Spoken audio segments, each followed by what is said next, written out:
परम तत्व कृपा है केवलम, परम प्रभु परमेश्वर की जय, कल की भगवान जी की जय। देखिए 40 साल 50 साल पहले भी भारत में दहेज प्रथा थी। वैसे तो दहेज प्रथा बहुत थी, बहुत दिनों से है, पर एक 40-50 साल पहले बहुत बुरे माह में थी, बहुत ज़्यादा हालत खराब थी। उस समय पर लोगों की ये स्थिति थी कि ये समझ लीजिए कि उस समय पर स्टोव आ चुके थे, स्टोव फट जाते थे। शादी भाई बहू जो है, मान लो जो लड़की शादी होके आई है, शादी हुई है, जिसकी शादी होके आई है ससुराल में, उसने चाय बनाने बैठी, भोजन बनाने में स्टोव फट जाता था। बहुत स्टोव फटे उस समय, अजीब स्टोव थे कि सास बैठे तो स्टोव नहीं फटे, ननद बनाए चाय तो स्टोव नहीं फटे, केवल बहू के बैठने पर स्टोव फटता था उस समय पे। और सुनो, दीपक होते थे उसमें छोटे छोटे, वो ऊपर से अपने आप गिर जाते, बहू के ऊपर आग लग जाती थी। ऐसे बहुत से कांड हुए। अब स्टोव फट गया, दीपक गिर गया, आग लग गई, अब क्या हो, इनका तो कुछ समाधान ही नहीं है सा। ये फट जाते, जला देते, बाद में पुलिस इंक्वायरी यही बात कह देते, साहब स्टोव फट गया, ऊपर से दीपक गिर गया, आग लग गई, बहू मर गई।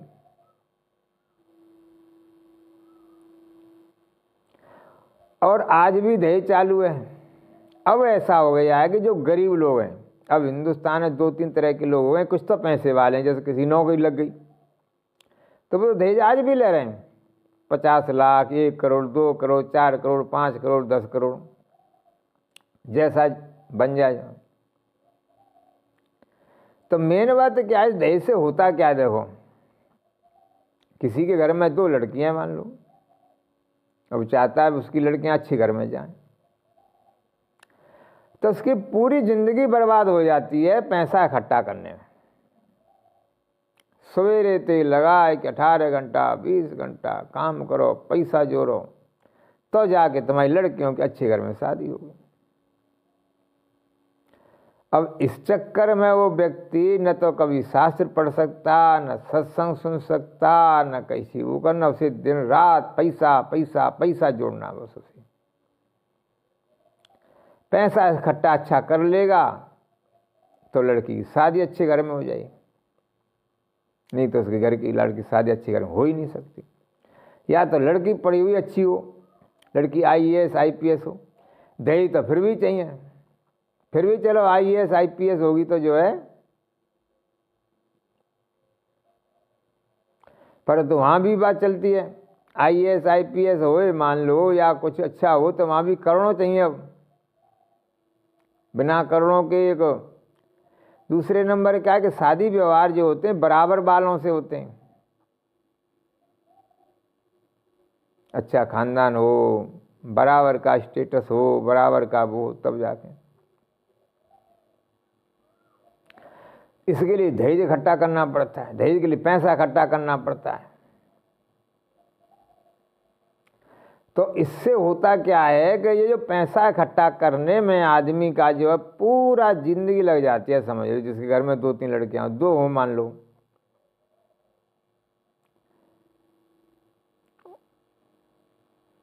तो व्यक्ति जो है न तो शास्त्र पढ़ सकता है, न सत्संग सुन सकता है, या दिन रात उसे उसी में लगा रहता है, रहना पड़ता है। एक तो ये है। एक और व्यवस्था हमारे यहाँ ऐसी है कि जिसकी लड़कियां हो, लड़का नहीं हो, तो उसका ज़िंदगी में बड़ा खराब हो जाता है उसका। भाई लड़का हो तो रोटी भी दे देगा, लड़कियां चली जाती हैं। समाज में ऐसी कोई व्यवस्था है नहीं कि जिसकी लड़कियां ही लड़कियां हों, उसकी कोई देखभाल करने वाला कोई हो। देखिए हमारे अंदर की सच्चाई कैसी है। कहते तो हैं हम सनातन धर्म की जय हो, पर अंदर से स्थिति इतनी खतरनाक है हमारी क्या है,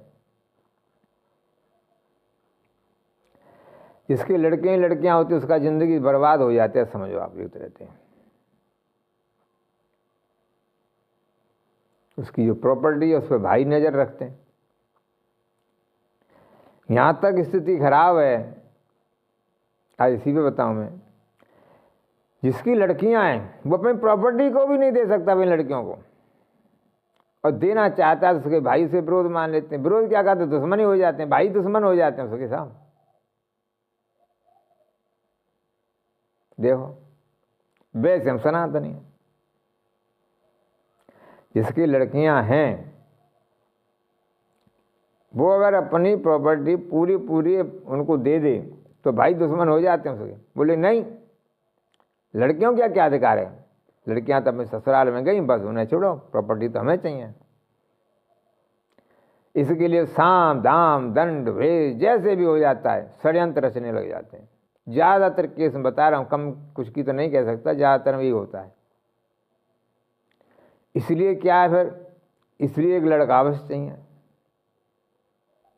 इसलिए किसी की अब तो कम हो रही है, 3 लड़की 4 लड़की 5 लड़की 6 लड़की तक हो जाती हैं।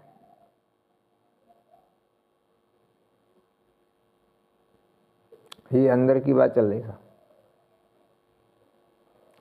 और जिंदगी में वो जो है हम शास्त्रों को समझने का फिर समय कहाँ मिलता है, बताओ। और ये जो हो रहे हैं ना हम लोगों जो अंदर की जो स्थिति है, इसी का फायदा सरकार उठाती है, और इसी का फायदा कथावाचक उठा रहे हैं। बोले लगे रहो तुम बेटा,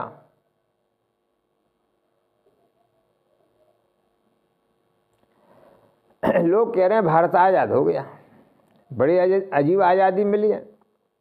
मंदिर सरकार के अधीन में अभी तक, बड़े बड़े अच्छे अच्छे मंदिर हैं, जो देश आज़ाद हो गया, बड़ी आज़ादी मिली अच्छी हिंदुओं की। हिंदुओं के अंदर क्षमता नहीं है शास्त्रों पढ़ने की, भी आज़ादी मिल गई है। पहले तो लोग इसलिए नहीं पढ़ते थे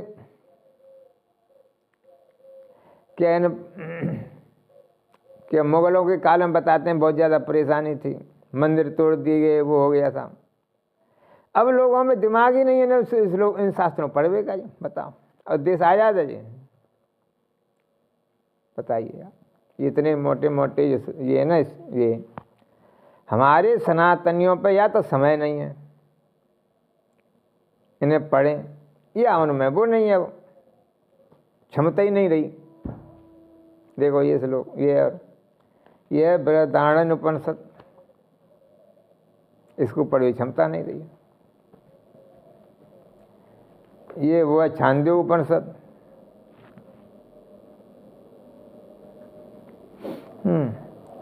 ये अजीब आज़ादी है। ऐसा इसलिए है, इन उपनिषदों में बताया है कि व्यक्ति को कैसे जीना चाहिए।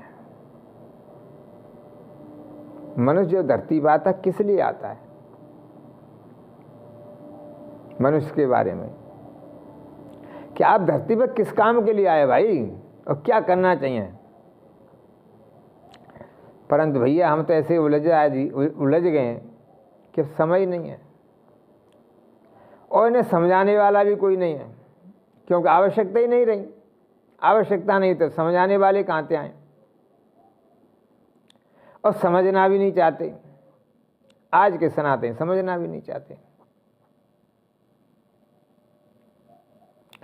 स्थिति ये दहेज वाली स्थिति ऐसी है, सबसे ज़्यादा ये है जिसके घर में लड़कियां हो जाती हैं ना, उसकी स्थिति बड़ी अजीब हो जाती है। बात में और अभी तक चालू है ये। कारण वो ही है, आप इसे अब कुछ भी कह लो। हमारे मुन्नालाल मास्टर जी कहते थे कि मान लो तुम्हारी 3 बहनें या दो बहनें, तुम दहेज दे नहीं सकते तो तुम्हारी बहन की शादी ही नहीं होगी। यदि आपकी क्षमता दहेज देने की नहीं है तो तुम्हारी बहनी कोई शादी नहीं करेगा साहब तुम्हारी बहनों से। बोलो क्या करोगे, कब तक घर पे बिठा के रखोगे, बने रहो तुम, कुछ कहने की जरूरत ही नहीं है। जो बराबर का जब होता है ना शादी, जैसे बराबर के खानदान बराबर घर में करनी चाहिए, वहाँ नहीं हो पाई। बराबर में नहीं होगी मान लो तो फिर परेशानी आ गई। ये आज भी चल रहा है। दूसरे नंबर एक चीज देखिए, आप कहीं भी चले जाए, सत्संग में चले जाए या कहीं भी, इस पर वार्ता ही नहीं होती है। हमारे देश के कथावाचक साधु संत दहेज प्रथा को बुराई नहीं मानते ना, उनके लिए बहुत बढ़िया बात है। अब जो शादियां करी जा रही हैं सरकार जिनके द्वारा, वो भी उसमें दहेज दे रहे हैं। कितनी शादियां करा देंगे साहब जी, जो भी शादी कराने वाले, 10 20 100 200 1000 2000, बस ये आइए के लाभ। सारी सबकी तो तुम करा नहीं सकते, वो बेचारे मरते रहें।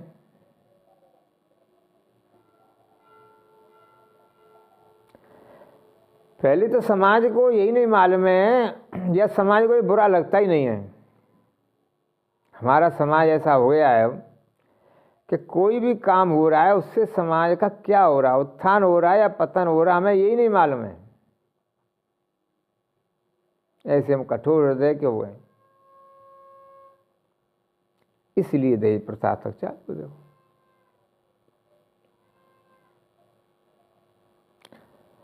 और उसके परिणाम स्वरूप और भी विकृतियां हैं। अब मान लो जैसे किसी के लड़की है, वो उसे समय नहीं है, फिर उसके देखी देखा और भी नहीं है। समाज में विकृति विकृति विकृति विकृति और भी बढ़ती चली गई। अभी तक इसका जो है कोई वो नहीं है। अच्छा दहेज हो गया, दहेज के साथ साथ हमें एक चीज हो रहा है दिखावटी करने की, दिखावटी।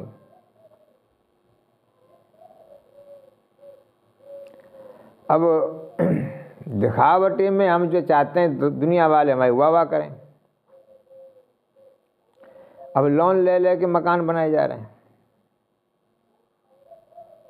मकान भी बनाए जा रहे हैं, गाड़ियां भी ली जा रही हैं और भी ली जा रही हैं।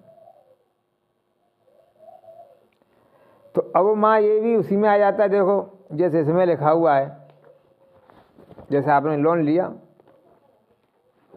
अब देखो इससे नुकसान क्या होगा। अब आपका फोकस किस में, लोन चुकाने, ठीक है।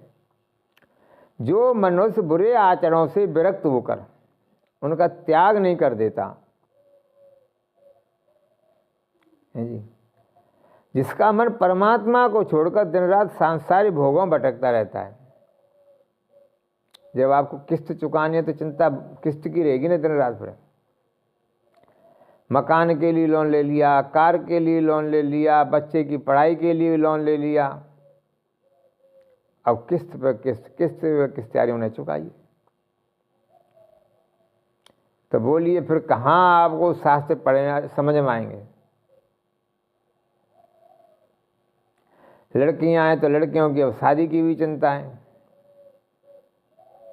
अब इतनी चिंताओं के बीच में तो बस ये है कि शास्त्र तो समझने को समय नहीं है, पढ़वे का समय नहीं है इनको। इनका पढ़ने का समय नहीं है तो सरकार भी वाह वाह वाह वाह वाह वाह वाह वाह, सरकार भी फायदे में रहती है। कैसे वो कानून बना दो देश के लोगों पे, घुमा के फिरा के, कोई कुछ नहीं बोलने वाला। वही हो रहा है, कानून बनाए जा रहे हैं अजीब अजीब तरह के।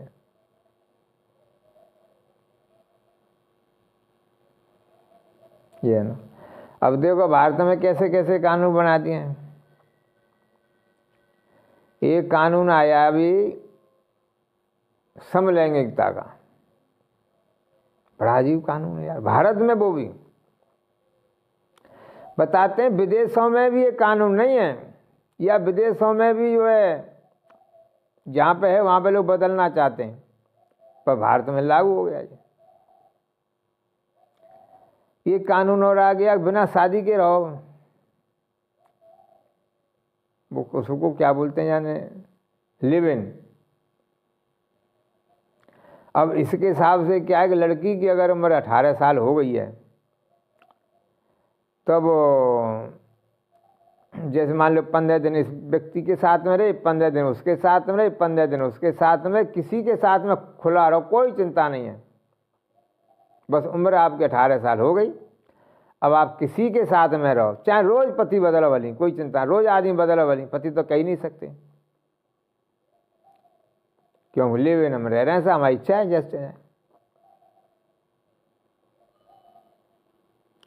अच्छा एक चीज और हो रही है, लड़कियां कहती हैं माई बॉडी, मैं कैसे भी कपड़े पहनूं, कपड़े नहीं भी पहनूं तब भी आप कुछ नहीं कह सकते।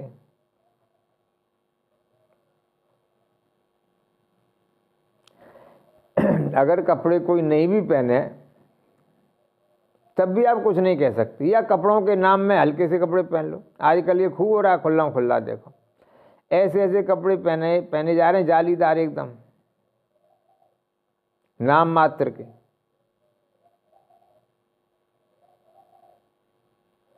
पर किसी की बोलने की हिम्मत नहीं है।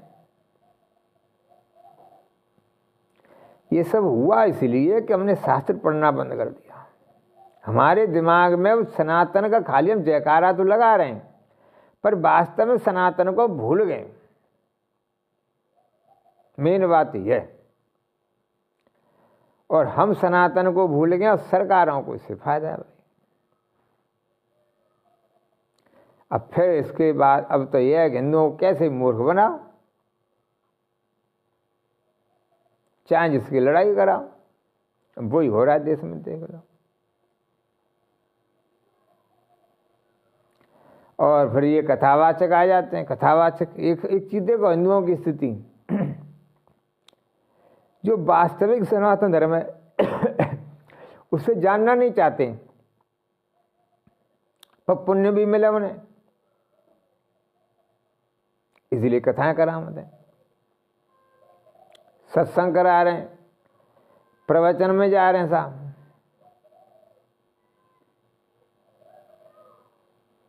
दिन रात दोनों काम हो रहे हैं आजकल। तो अब एक नया स्टाइल और निकला है, क्या बोलो, रात को शराब भी पीनी है, मुर्गा भी खाना है, और सत्संग में भी जाना है, कथा भी सुननी है।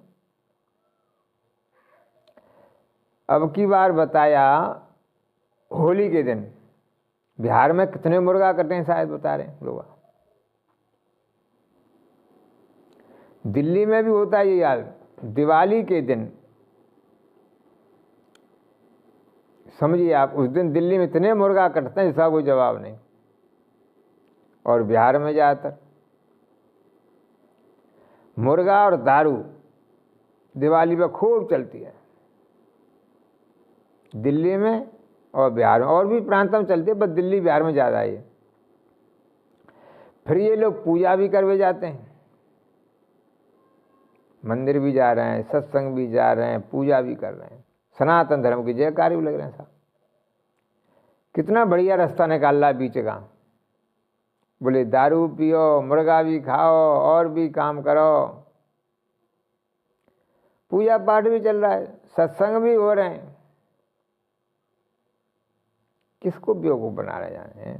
क्या भगवान इनसे कहीं खुश हो सकते हैं? ऐसे लोग हैं जो मुर्गा भी खा रहे हैं, दारू भी पी रहे हैं, पूजा भी कर रहे हैं, क्या भगवान इनसे खुश हो जाएंगे? कभी नहीं। उसी के लिए लिखा है, देखो ये उपनिषद में, कि जो मनुष्य बुरे आचरणों से विरक्त होकर त्याग नहीं कर देता, अब इस बात को हमारे देश के साधु संत कथावाचक कहने की हिम्मत ही नहीं रखते।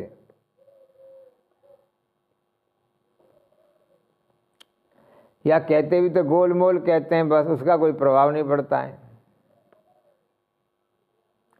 कि भाई पहले बुरे आचरण छोड़ो, और या उसका सही ढंग से व्याख्या नहीं करते कि ये जो तुम बीड़ी सिगरेट गांजा शराब मुर्गा खा रहे हो ना, ये बहुत ज़्यादा गलत है।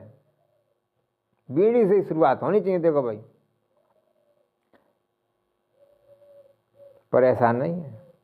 आप जाइए ना कथावाचक साधुओं संतों ने देख लो खुद उनकी ज़िंदगी में, वो खुद ही बीड़ी सिगरेट पीते हैं, बीड़ी सिगरेट गांजा,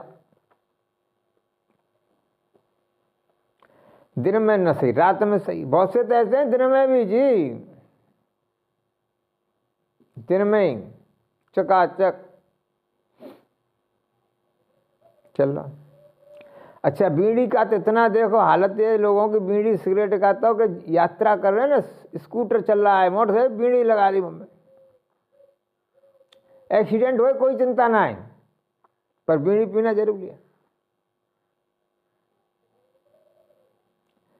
हमारे दिमाग में ऐसा हो गया है, मालूम नहीं पड़ रहा।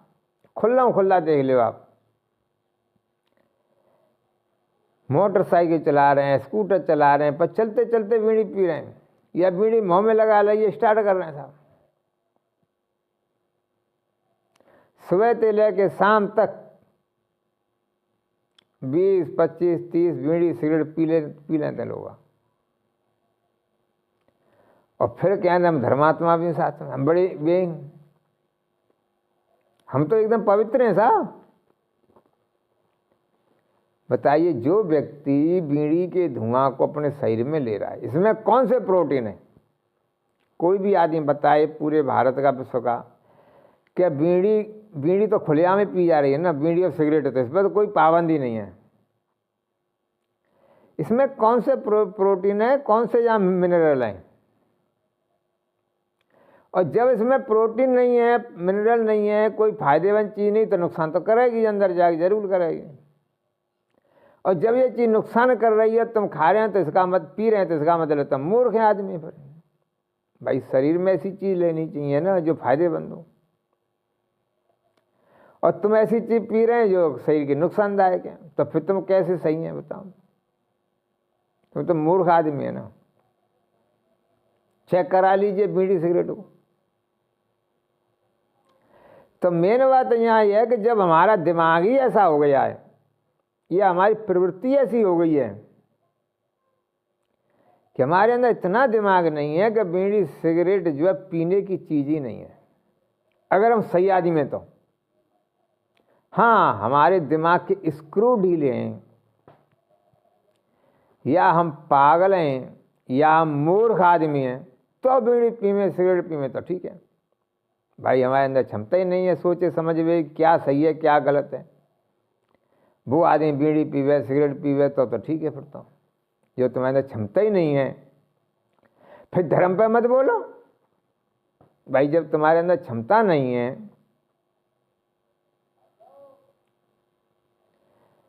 कि क्या सही है क्या गलत है, छोटा मोटा भी चिंतन करने की क्षमता ही नहीं है, तो फिर धर्म पे बोलने की क्या जरूरत है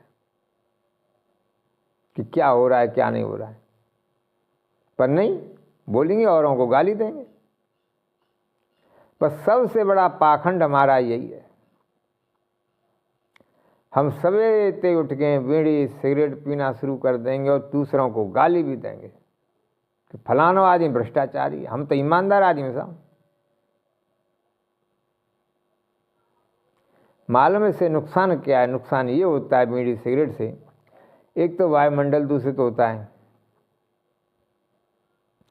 दूसरे नंबर बाप के बाद पुत्र, पुत्र के बाद पुत्र, एकदम लाइन लग जाती है बीड़ी सिगरेट पीने की। तीसरे नंबर ये होता है कि जितने देर आप बीड़ी पीते हो आपका दिमाग का फोकस बीड़ी पे रहता है, आपका चिंतन तो रहता ही नहीं है, आप बीड़ी सिगरेट के गुलाम हो जाते हो। और जब आप बीड़ी सिगरेट के गुलाम हैं तो आपका शुद्ध चिंतन होगा ही कैसे, शास्त्र समझ में आएंगे ही कैसे? वही हो रहा है। आप हो गए बीड़ी के सिगरेट के गुलाम, चाहे वो कुछ भी हो, चाहे आपको कोई लूटे, चाहे कुछ भी करे, आपके अंदर बुद्धि है ही नहीं। वही हो रहा है देश में। दे लो कितनी बीड़ी, सिगरेट, भांग, गांजा, शराब एक दिन में ही अरबों रुपए की बिक रही। एक उसे छोड़ो, शहरों, एक जिले के अंदर ही। तो इसका फिर देखो जो होशियार लोग हैं फायदा उठाते हैं भाई। बिजनेसमैन ऐसे ऐसे नियम बना देते हैं, सरकारों पे नियम बनवा लेते हैं। इसमें गलती किसकी बताओ? तुम मस्त हैं बीड़ी सिगरेट पीने में, वो मस्त हैं तुम्हारी जेब काटने में। उन्होंने नियम ऐसे बनवा दिए सरकारों से भी, जिसका कोई वो है। देखो टैक्स पर टैक्स, सरकार टैक्स पर टैक्स लगा रही है, बड़े बड़े टैक्स लग रहे हैं।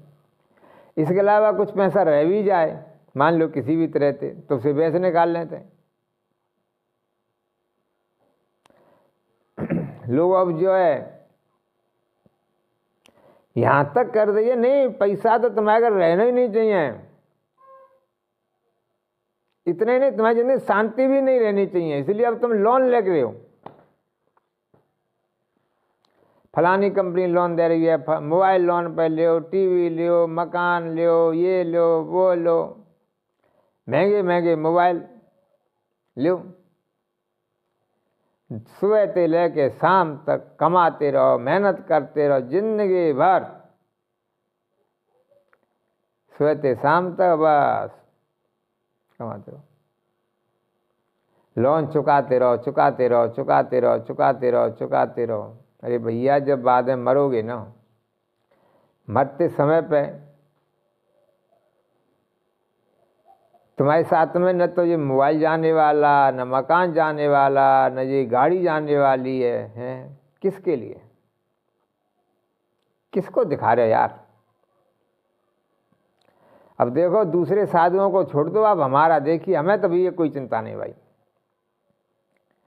न तो हम पे गाड़ी, न हम पे कोई अच्छा मकान, न अच्छे कपड़े भी नहीं है, साफ बताएं बात।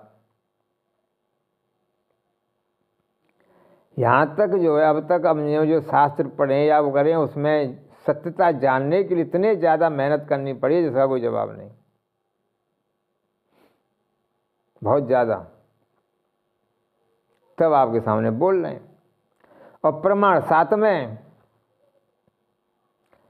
हमने इतने प्रमाण इकट्ठे करे हैं, कुछ दिन में वो कुछ वीडियो पहले से भी हैं, कुछ और करने वाले हैं कि आपकी हालत खराब हो जाएगी हमारे प्रमाणों को देखते देखते ही। ये सब भारत में जो आज जो हो रहा है ना, भारत में अस्थिरता आई है जो, उसका कारण यही है कि हमने सोचना ही बंद कर दिया है कि हम क्या कर रहे हैं।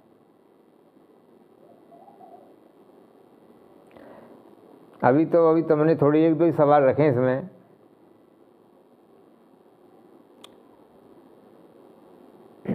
ये जो हमारे देश में धर्मात्मा बनते हैं, जो धर्म गुरु हैं, और वे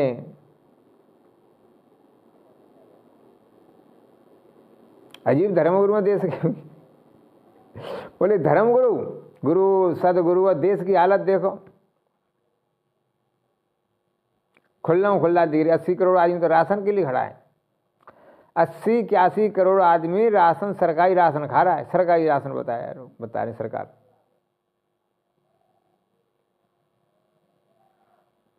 अच्छा अगर खुला कर दिया जाए कि जिस किसी को भी सरकारी राशन लेना है खुल्ला ले, तो शायद 100 करोड़ आदमी राशन लेने तैयार है। 100 करोड़ आदमी, ये अंदर की स्थिति है भाई। 100 करोड़ आदमी जो है राशन लेने के लिए दुकान पर पहुंच जाएगा आराम से। तो हम कैसा राष्ट्र बनाना चाह रहे हैं बता। और फिर ऐसे लोगों को क्या शांति मिल जाएगी जिंदगी में? क्या शांति आ सकती है? आप अपने पैरों पर नहीं खड़े हैं अभी तक तो। हमें सरकारी सहायता थी, राशन चाहिए, इसका मतलब यही हम अभी आत्मनिर्भर नहीं है, बिल्कुल भी भोजन नहीं है। बताओ, मूल चीज़ों के लिए पैसा नहीं है।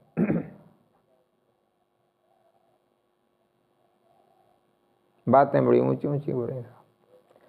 सनातन राष्ट्र बनाएंगे, हिंदू राष्ट्र बनाएंगे। अरे यार, हिंदू राष्ट्र छोड़िए, पहले तो आप देश के लोगों को यहाँ तक करिए कि उन्हें राशन की लाइन में नहीं खड़ा होना पड़े। जो आदमी राशन की लाइन में खड़ा है ना, वो आदमी कभी भी कुछ भी कहीं भी जा सकता है, कहीं भी कभी भी बिक सकता है वो आदमी। देखो, ये एक सच्चाई है। वो आदमी कहीं भी कभी भी जो बिक सकता है। गरीबी बड़ी बुरी चीज़ होती है, या उसको घुमाया जा सकता है। दूसरे नंबर एक चीज़ और देखो, हाँ ये भी है कि जो आदमी गरीब है उसे आराम से डराया जा सकता है, आराम से धमकाया जा सकता है, आराम से उसका जो है उसको मूर्ख भी बनाया जा सकता है। वही हो रहा है देश में।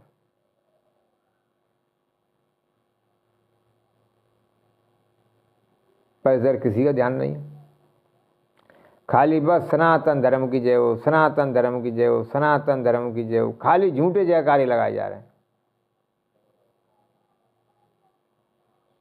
चलिए आज का वीडियो यहीं तक ठीक है।